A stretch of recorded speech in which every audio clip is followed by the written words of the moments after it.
Video, we're going to start looking at the different components of a stormwater system and how to design them.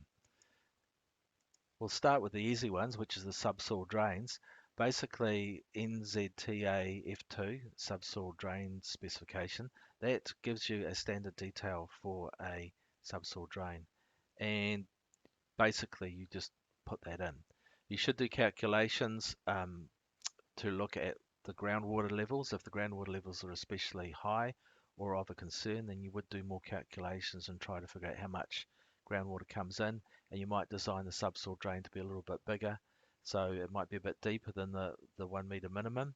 And it might use a 160 millimeter Nova flow pipe rather than the 110 that's standard. But otherwise, the standard subsoil drain is a little bit more than a meter deep with a 110 millimeter diameter Nova flow, AP20 filter material, and about 200 millimeters wide. Going on to cesspits or catch pits. Remember, the modern term for these is catch pits, although people still use the word cesspit. In fact, the manufacturer calls them cesspits as well. Heinz do. So the catch pit locations are really determined by one of several factors. One might be the capacity. So we did a calculation in the previous video where we calculated the flow arriving at a catch pit location. In that case, it was a splay pit. And we found that it was 1.2 litres per second. We know that the capacity of a splay pit is 75 litres per second. So we determined that it was all right. In that case, then some of these following ones would determine the spacings of the catch pits. So they should be at the lowest point in the sag curve. So the lowest point of the road should have catch pits at it, so it's totally drained. If you don't do that, then it will pond. If you have drainage from one side of the road only, then the spacing between the catch pits should be less than 90 meters spacing. If you have all of the flow going across the road to one side of the road, so you've only got a curb and channel on one side of the road, then the spacing between the catch pits should be less than 60 meters per meter spacing. If you've got a pedestrian or cycle crossing, then you should have a set of catch pits at least 10 meters upstream of it, so people don't get their feet wet when they're crossing the road. And also where there's changes of grade. So if the road is quite steep, then it shallows out quite quickly.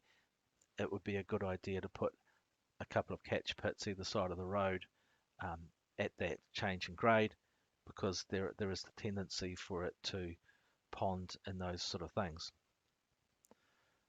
So just looking at the different types, so the standard catch pit has got the cast iron grate. That's what they look like. They are produced by Humes New Zealand or by Heinz pipeline systems. Both of them produce standard catch pits like this. The input rate for these devices is 28 litres per second. If you do the calculations and find that there's more flow coming in, you have two choices. The first is to put another catch pit right next to it, in which case the capacity of the two cesspits, catch pits, is going to be 56 litres per second, 2 times 28 litres per second. Or you can consider having a catch pit a little bit further up slope, so you have a bit less than the 90 metre spacing between them. The splay pits, they take a bit higher, so they input rate of 75 litres per second. They are a bigger device. They do allow more water to flow in. Once again, you would do the calculations as to the amount of flow that's coming into the display pit, and you would check that against the input rate of 75 litres per second. If it's less than 75 litres per second, then one splay pit is enough. If it's more, then you might want to consider having a double splay pit, having two side by side, in which case the capacity would be 2 times 75 litres per second or 150 litres per second.